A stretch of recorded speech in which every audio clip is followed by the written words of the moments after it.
You're listening to and such a short amount of time to do it in. We were really a Mamamia podcast. Hi, I'm Mia Friedman and I'm dropping into your ears to share with you our latest show called What I Eat When. It's hosted by the extraordinary Silvia Colloca. I'm obsessed with her. And it's all about meals, moments and memories. This is our first episode with self-confessed crap housewife who really can't cook, Jessica Rowe. I hope you enjoy it, and if you do, please head over to What I Eat When and subscribe so you can hear more episodes. This episode of What I Eat When is brought to you by BWS. Drinks delivered from store to door in 1 hour for any occasion. How convenient. What do you eat when you're with family? Or when you're alone? Or when you want to have a romantic dinner date? Every meal tells a story, doesn't it? Welcome to What I Eat When, Mamamia's podcast all about meals, moments, and memories. I'm your host, Silvia Colloca. I am an Italian-born food lover, cookbook author, and TV presenter. And every week I'll be joined by a guest who will take me through what they eat when, and they choose 4 moods to pair with a meal, from being homesick, to celebrating, to having very little time to cook, or not liking to cook at all. And of course, by the end, we'll have a recipe to try at home. What I love about food is that it can make or break a relationship. I once stopped dating a guy because he liked his steak well done. And look, that was a contributing factor because he was also really anti-feminist, but still, the steak thing tipped me over the edge. This week, I'm joined by Jessica Rowe, TV presenter and self-confessed crap housewife. She's also recently been learning some top butchery tips in the Meat and Livestock Australia's greatest Butcher on Your Block campaign. Jessica, welcome to What I Eat When. Oh, Sylvia, it is such a joy to talk to you. You know, I would eat anything that you cooked as long as you would just keep talking to me, because listening to your beautiful voice, oh, it just takes me on a journey. I'm like, yes, you just dish up whatever, you just tell me a story and I will eat it. You are the perfect guest. Well, especially if someone else is cooking. And I know you love to cook. You're an incredible cook. I love seeing your pasta recipes and your beautiful Italian food. It's a feast for the senses. However, I would love to eat it, but I wouldn't have an idea where to start with cooking it. Well, is that in relation to being a self-confessed crap housewife? Of course it is. I'm a shocker in the kitchen. I don't enjoy cooking. It is tedious. I have 2 daughters who are 11 and 13, beautiful husband as well. And the duty of cooking, unfortunately, falls on my shoulders. And I don't enjoy it. I would love to be one of those people who, oh, yes, I just whip up a few ingredients and I have this amazing meal that everyone will eat at home. No, I normally open my fridge. I longingly look in my fridge and wish for a dinner fairy to appear, to just wave their wand and have this amazing meal. Instead, I do mince 100 different ways. I cook a lot of brown food. Mince and you snort when you laugh. So this is fantastic. I do a good goodness. spaghetti bolognese. I get the mince from the butcher, beautiful mince, and then I get a jar of pasta sauce. I don't know if that makes you a little nervous thinking a jar still okay. of you. Sweating only mildly. Because you did say you broke up with a boyfriend over steak. I mean, I did, but he liked it well done. That's crime. But also, it was a bit of a dick. I mean, can I say that was a contributing factor, but it did make me consider things really deeply. I've learnt to cook a steak. I'm 50 and I've finally discovered how to cook a steak. I was chatting with my local butcher, and that's what I've learnt, that if you talk to the experts, if you talk to the people who know what to do, you take on their tips and then you do it. So I worked out what sort of pan I needed to use, how hot, how long to cook it for. I even put the timer on when they say time it for X number of minutes, because of course, as you would know better than me, depending depending on the thickness of your steak, that's how long you want to cook it for. And it was delicious. It wasn't well done. So I hope that's all right. That's good. It was medium rare. Medium rare is fine. I can live with that. You. I can date you. But what is it about cooking that makes you a bit anxious? Is it the process of having to follow a recipe and finding the ingredients, or is it the idea of putting a recipe together with whatever you've got in the fridge? Is it the feeling of being constricted by a recipe that doesn't agree with you? Because you seem to be quite larger than life, IRL, in real life. And so maybe a recipe is not what you need. Maybe you just need to have the confidence to go with the flow and just do a, Be a freestyler. Be a freestyler. Be a freestyler cook. Be like an Italian nonna and add a bit of this and a bit of that and cook it until it's done, which is how I learned to cook. The risk is, though, if I do attempt to be a freestyler, it ends in disaster. I did attempt to freestyle once and do a dish that I call sausage in a pot. How could that go wrong, Jessica? It was shocking. My darling husband came home and he calls me Pussycat because I'm a crazy cat lady. And he said, Pussycat, what is this? And I called it sausage surprise. And he said, well... Anything that's got surprise at the end of the recipe, by the way, that's never a good sign. It's not a good idea. And so I did freestyle a bit. It didn't go well. I think what it is for me, I have never enjoyed cooking. I love to eat good food, but I don't enjoy it. And perhaps because I don't enjoy being in the kitchen, I don't feel confident doing it. And so I'll do the basics. I'll do sausages. I'll do a spag bowl. I'll do schnitzel with panko breadcrumbs. I've recently discovered the panko breadcrumb. Makes for a very crispy, lovely schnitzel. Also, tacos. What do you think of a taco? Taco Tuesday has become a favourite at my house. It's the most brilliant thing. Isn't you can it get all the great? bits and pieces from the fridge. And honestly, just add mince.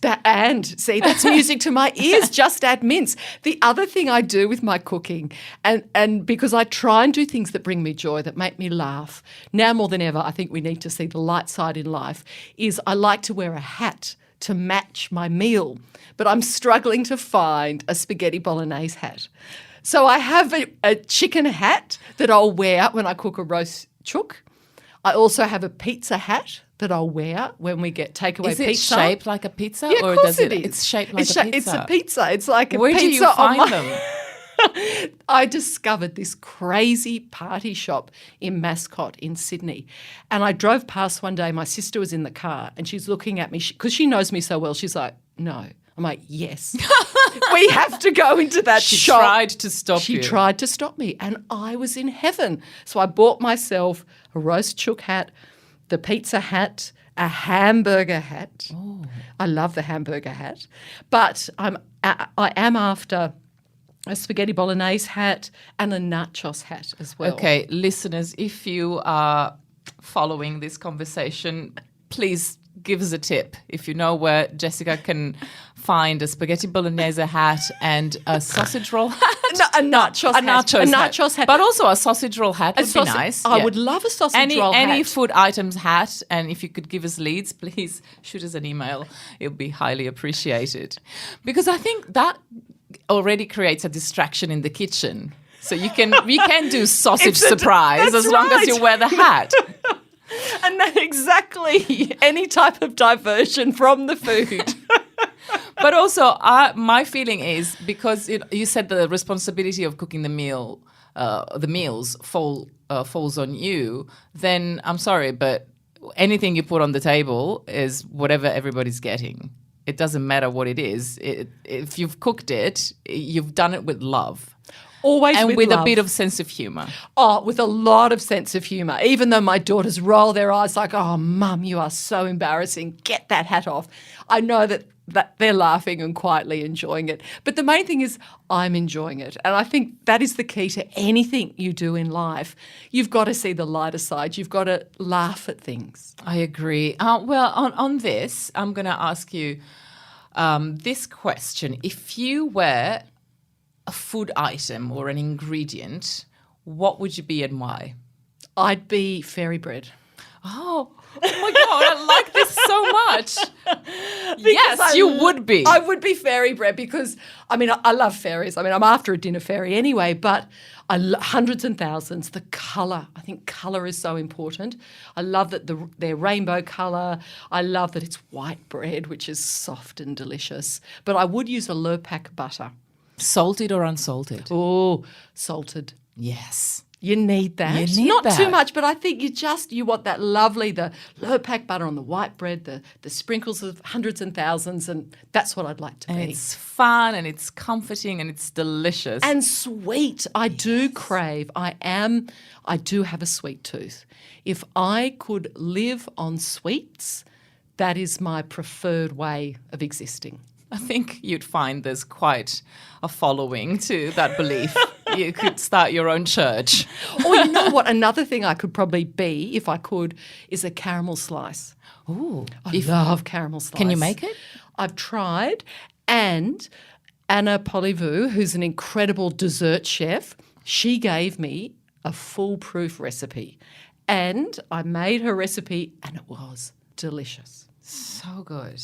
I'm still back on the fairy bread though, because I think that is such a great, and I love asking this question of people because it often surprises me because the way you see someone is not the way they see themselves. But when you said that, it was like, yes, of course. It is that. I change mine all the time. And these days I feel like I'm like, I don't know, an aged pecorino or something like that. Oh. Yeah, a bit sharp and, but a bit creamy, peppery for sure. But also something, mature and something gorgeous. that gets better with age. I want to get into the meaty stuff and ask you some food-related questions. The first one is, what did you eat today? Okay, for breakfast, I had a piece of toast with peanut butter. I've had 3 cappuccinos. And as an Italian, I don't know how you feel about that because you're not meant to have a cappuccino after a certain time of the day? Look, isn't it like wearing white after Labor Day or something like that? Oh, that's all rubbish. You do whatever you do, you know what I mean? But I've recently rediscovered the cappuccino. Yeah. I used to probably Foam in the is 90s. good. Yeah, in the 90s I was all over cappuccinos and then I moved on to the latte, 3/4 latte, short black, all of that fancy stuff. And then I thought, no, I want to have, as you say, the foam or the froth, but the chocolate. It's the know. chocolate on the top. It's the fun so bit. Good. Kids get to have baby chinos. That's basically baby chinos for grown-ups. It's perfect. I agree. And you can have as many as you want. Well, you wouldn't consider yourself a natural-born cook, but surely you would have started somewhere. Do you remember what was the first thing you've ever cooked? Oh, I don't. My mum, she won't mind me saying this, Mum was not a great cook, isn't a great cook either. For her, it was always functional, having to feed myself and my 2 younger sisters. So I never grew up in an environment where there was this joy around Meal preparation. No, it was sort of a chore. And in terms of what I first cooked, I reckon it was maybe a fried rice, perhaps. What is the last food item you bought? I bought last night some pre-crumbed schnitzel. I had some veal and some chicken schnitzel. See, I do that too. I don't do schnitzel from scratch, hardly ever, because it's just too much mess. And you don't need to because it still tastes delicious. They do it so well. And I don't even fry them. I pop them in the oven with a drizzle of olive oil and they come out really crispy as well. Oh, do they? Yeah. Do you turn it though? Yes, I do. I give it a turn. And it makes life so much easier. It's just next level. Oh, I'm going to have to try that next time because I do mine in the pan with oil. And it becomes a bit more high maintenance because the oil or the butter can burn quickly and then the first 2 schnitzel come out perfectly and then the 4th and the 5th one are like... They get a bit... Who's going to have those? Brown, black around the... That's right. And then I always make a bit more because they make great sandwiches the next day. My nonna used to make cotoletta sandwiches for us. Cotoletta is the Italian name for schnitzel. And it was like the treat. Like if we were going on a road trip, which we were always going because we couldn't really fly or even trains were too expensive, then Nonna would just pack this lunch bag full of cotoletta panini. Yum. I want that lunch bag, please. It's just the... What about for sweets? What would she put in for dessert? Nonna didn't really have a big sweet tooth, but she used to make this, I'd say like the equivalent would be waffles. She used to make pizzelle, and they're originally from Abruzzo, where she was from. And they are made in a cast iron press that you hover over the hot stove. And so you make a batter, which is similar to, I suppose, a thick pancake batter. And then you open the press, you put a tablespoon or two of the batter, you close it, and then you have to hover it. So they're made one by one. But what is amazing, apart from the fact that they taste really beautiful, and I guess they taste of my childhood, is that each of these irons are engraved either with the initials of the person they were given to or with a date. And so I inherited my great aunt's one, and it's got her initials and the date of her wedding. Oh, how beautiful. That is so special. It is special. And this is, I think, what I love most about food is that it gives you the opportunity to time travel. And every time I use that iron, I'm back in that village with my great aunt, who was such a character, only spoke really thick dialect, but she could make pizzelle to die for. Oh, I love it. I can taste it. Oh.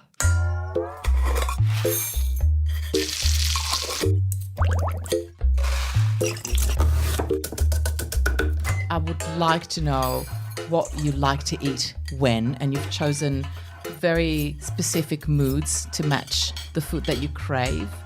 Especially, I am intrigued by what you like to eat, or what you used to like to eat when you were pregnant.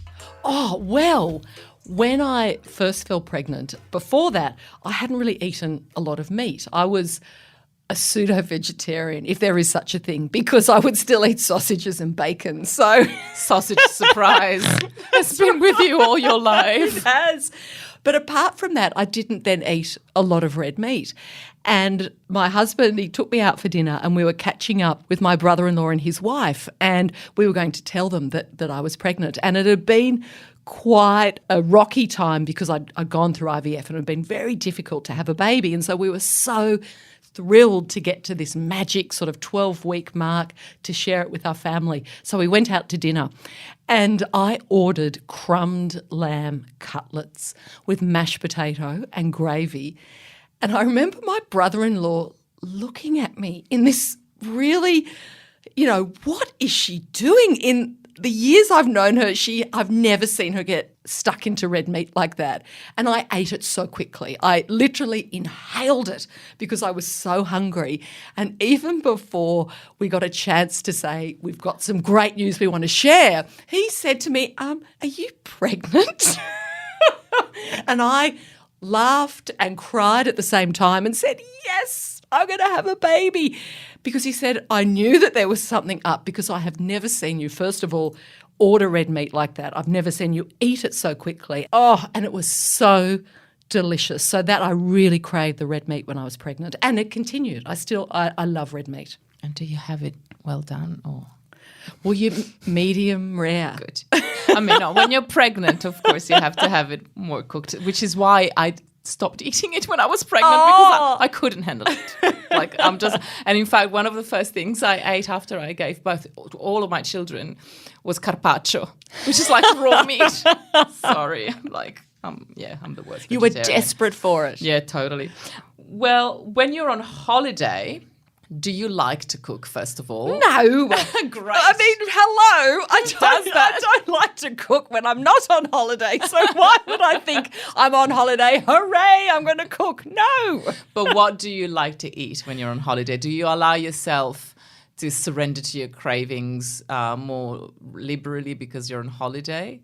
Well, I've never ever not surrendered to my cravings. I haven't. I'm a believer I've never, ever not surrendered to my cravings. This needs to be like the title of your next book, please.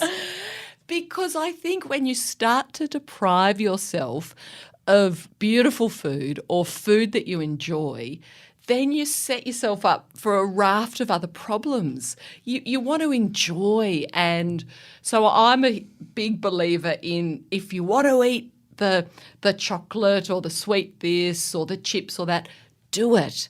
Do it in, obviously, in a sensible way, balance it with other healthy food, but food is there to be enjoyed. Don't overthink it. No, just go for it. So holidays, I love whatever's on the menu. I remember just recently when we could travel, last year I took my mum and my 2 younger sisters. We went on a cruise and the cruise finished in Rome. Si apre un pochino e ci infili un pochino di quello, mica ce ne devi mettere. Makes me teary thinking about it because I was there with my mum and my grown sisters and we've never travelled all together as grown-ups. And we stayed in this beautiful little hotel overlooking the Pantheon. We'd look out our little window and there it was. And just opposite in this square was this beautiful shop that sold cheese and meat. And on our first night in Rome, we went in and we were just blown away by the beautiful, all of the cheeses, all of the breads, all of the amazing meats that were prepared. And we sat down on this small little table that had a paper tablecloth. These wonderful waiters came up in sort of wearing white aprons and little sort of white hats and gave us this menu where we could have a small plate or a large plate. So we decided to go, let's go for the large plate. And we started with a glass of Prosecco each. And then we had some gorgeous white wine. By the glass, we were trying different sorts that they'd recommend and say, we'll pour this, we'll pour that. And then they presented us with this plate of incredible cheeses and meats that I'd never tried in my life before, with lovely bread and olive oil. And it was such a magic evening to be in Rome with my mum and my sisters over this beautiful spread of food in this ancient city. It was a wonderful, wonderful night. It's a beautiful story, and it reminds me of the fact that a lot of the times food, if not all of the time, it offers the chance to explore a culture, one mouthful at a time, and what the Romans did for you that night was present you with this beautiful platter of Roman culture. And I'm sure that the cheeses were selected, to be from local dairy farms, and the salumi would have been like the local produce that would have been gathered extraordinary. And presented to impress. Nothing like I'd tried before, and it was delivered with such generosity and hospitality, and that made it such a standout night for all of us. But see, that goes to show that a lot of the times when you want to entertain people, you don't have to go through the huge effort of cooking a meal, because food gives you the opportunity to be the glue that gathers you with other people. Even if we have to be socially distanced these days, we can still share some food on a plate and a glass of wine, and we don't even have to cook it. We just get it perfectly sliced, and we just go and get a couple of really nice cheeses to pair that with. And then it's up to us to pair that with the conversation and being open and, bypass the chit-chat and really talk to people.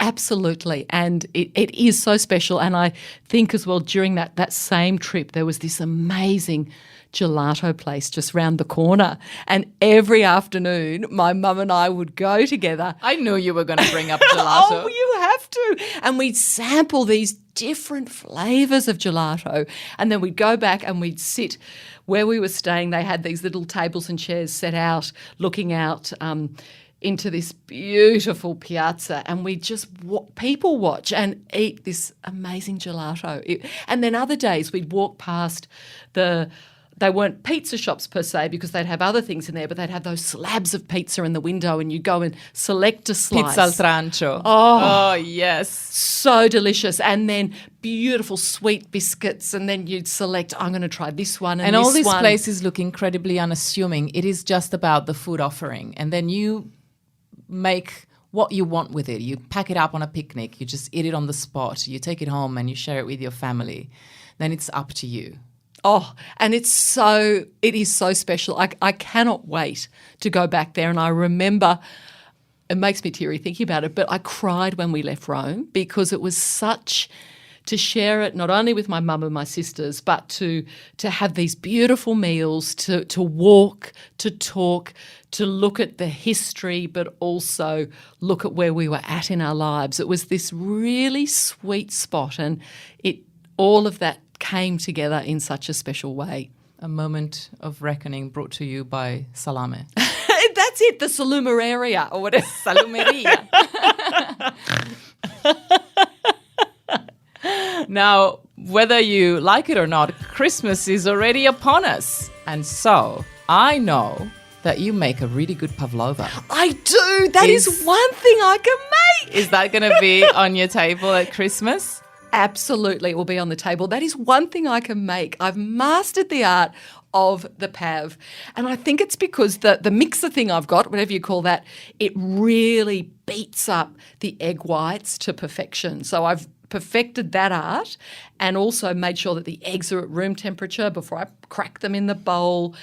And that is one thing I can make, and that's very satisfying to be able to do the pav, cool it in the oven, and then I love the decoration, whipping up the cream and all of the fresh fruit all over the top. And that's what I do love to do for Chrissy, and it is very much my special occasion dessert. That sounds beautiful. And what I love about pavlova, and it's a dessert I was only introduced since coming to Australia, is that it feels like this magical thing that a fairy would have whipped up. No wonder you like it so much, because it's so transformative. I mean, you take humble egg whites and beat them, and they become fluffier and perkier and more beautiful, and then they become shiny. But then there's all that, expectation as it bakes in the oven at a very low temperature. And then the cooling is so crucial to make sure it sets. And doesn't crack. It doesn't crack. And even if it does a little bit, who cares? Because then you're going to finally serve it with all the cream and all the fruit. And what I need to know is that, are you like a mango passion fruit kind of topping, or are you like an anything goes kind of topping? What do you reckon? Anything goes. Exactly. The more the merrier. Yep, you've got it. Bit of kiwi fruit. Whatever you've got. Cherries that are in season at that time of the year. But the only thing about a cherry, I might be a little reluctant with the cherry, is the pip. That's true. They look great. They look a bit beautiful. high maintenance. So with cherries, why not just serve cherries in just a big bowl so people can also pick at them separately? Have your pav stone-free. Stone-free pav, brought to you by Jessica Rowe. What happens when you finally present the pavlova to the table on Christmas Day? Well, everyone goes, whoa, wow. And I go, yeah, look, I did it. And it's a lovely end, I think, to a time with family. Because obviously, this year, this Christmas is going to be different. It's been a really funny old year for so many people, and we mightn't be able to share as much with all of our family and friends because of the sort of year that it's been. And I'd like to think that small things like the pav, those small little traditions that each family has, is a way that we can still mark these special times.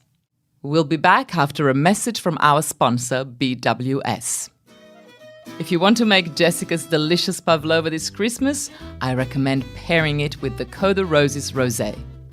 With hints of summer fruits and a full, refreshing body with beautifully balanced acidity, it is the perfect wine to drink when pairing with Christmas desserts, especially pavlova. With on-demand delivery, there is no need to get caught out this Christmas. You can get a bottle of Code of Roses Rosé from store to door in 1 hour. Selected stores only, excludes the Northern Territory. Pop into your local BWS or check out BWS on tap in the Apple Store or Google Play to shop now. Conditions apply. Choose to drink wise. I think I'll be making a pavlova this year for Christmas. Oh, and I think yay! I'm going to be making the Jessica Rowe, the more the merrier pavlova with a tutti frutti kind of topping. A tutti frutti All topping. inclusive, because I am so starved of human contact that I'm going to get my fix through fruit. Yes, I love it. All these ideas. This is the more the merrier And you could grate, pavlova. maybe You could do grate- whatever you grate some want. chocky. Grate some chocky on top. If you've got any other ideas on how to top the more the merrier Jessica Rowe pavlova, please shoot us an email at podcast@mamamia.com.au. We'd love to know your pavlova recipes, and especially if you've got any spectacular toppings and if you've got any photos to send us, please do so.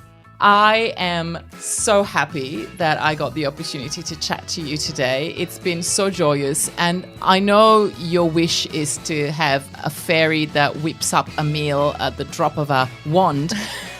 But my feeling today is that a fairy dropped into the podcast studio and sprinkled a lot of joy. So thank you so much. Oh, Silvia, thank you. It has been a joy. I've so loved speaking with you. I'm Silvia Colloca, and this is What I Eat When. Subscribe, share, and enjoy. What I Eat When is a Mamamia podcast. The executive producers are Zoe Ferguson and Elissa Ratliff.